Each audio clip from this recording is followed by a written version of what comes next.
افضل 10 افلام اجنبي في 2019، ودي من ضمن سلسله الحلقات، يعني الحلقه اللي بعدها افضل 10 افلام اجنبي في 2018 وهكذا.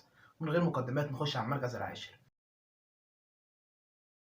فيلم فورد فيراري. الفيلم بيستند على القصة الحقيقية واللي بيحكي عن شخصين بيتعاونوا عشان خاطر يعملوا سيارة للسباق، والسيارة دي تابعة لشركة فورد من أجل منافسة شركة فيراري عشان يفوزوا بالسباق اللي بيتعمل في فرنسا سنة 66. فيلم جميل جدا من كذا نقطة، يعني حقيقي فعلا الفيلم كتصوير كان جميل جدا، كأداء تمثيلي بالأخص إن البطل كريستيان بيل كان عامل أداء حلو جدا في الفيلم.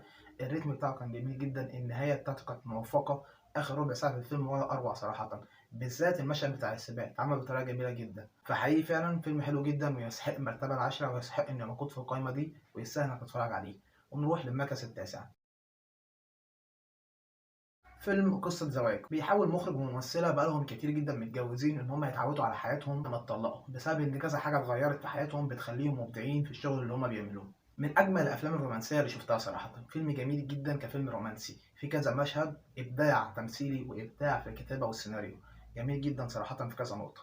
السيناريو، الأداء التمثيلي، المشاهد اللي اتعملت كانت جميلة جدا، بالأخص في كام مشهد كانوا تحفة في الفيلم. فيلم صراحة جميل جدا ويستاهل المشاهدة ويروح للمركز الثامن.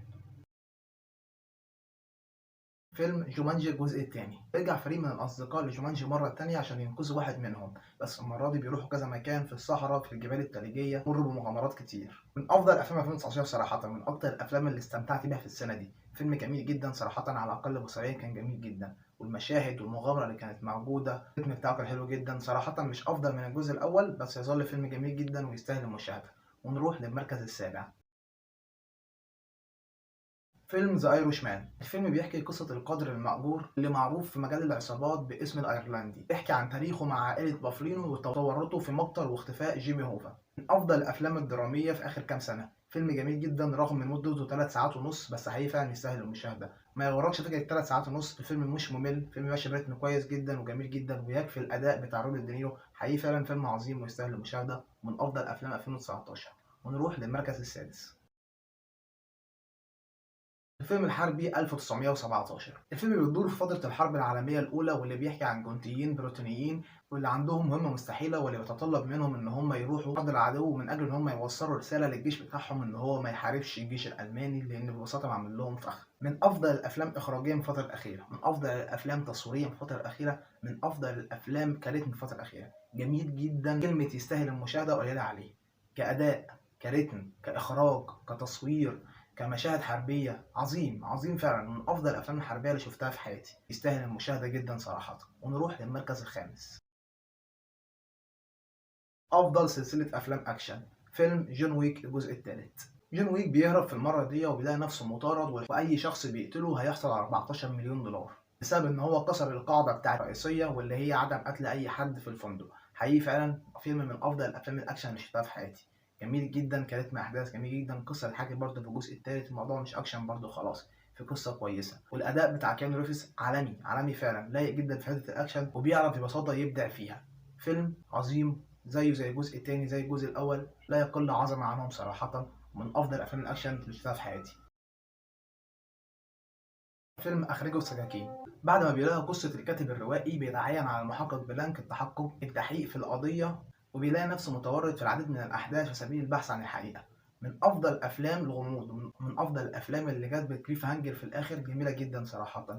فيلم ماشي برتم حلو جدا، القصة اللي قدمها جميلة جدا، الأداء التمثيلي من أغلب الممثلين كان كويس، الريتم بتاعه حلو ومش واقع. من أفضل الأفلام اللي ناقشت النقطة دي واللي شفتها صراحة.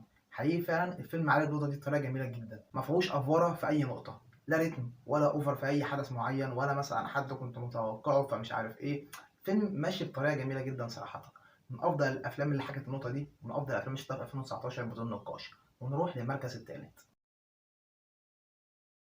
فيلم افنجرس اند جيم، واللي قصته بتدور بعد ما ثانوس قتل على نص الكوكب وحصل على 6 احجار، وبعد ما كذا حد من الافنجرز توفى، بنلاقي نفسنا قدام سؤال: هل فعلا في امل بالانتصار على ثانوس؟ من افضل افلام الاكشن، من افضل افلام السوبر هيرو اللي اتقدمت في التاريخ حرفيا بدون مبالغه. فيلم عظيم جدا صراحه، من افضل الافلام اللي شفتها في اخر كام سنه ككذا نقطه الصراحه، كاكشن، كريتم، كقصه قدمها حلو، مش مجرد فيلم سوبر هيرو وخلاص.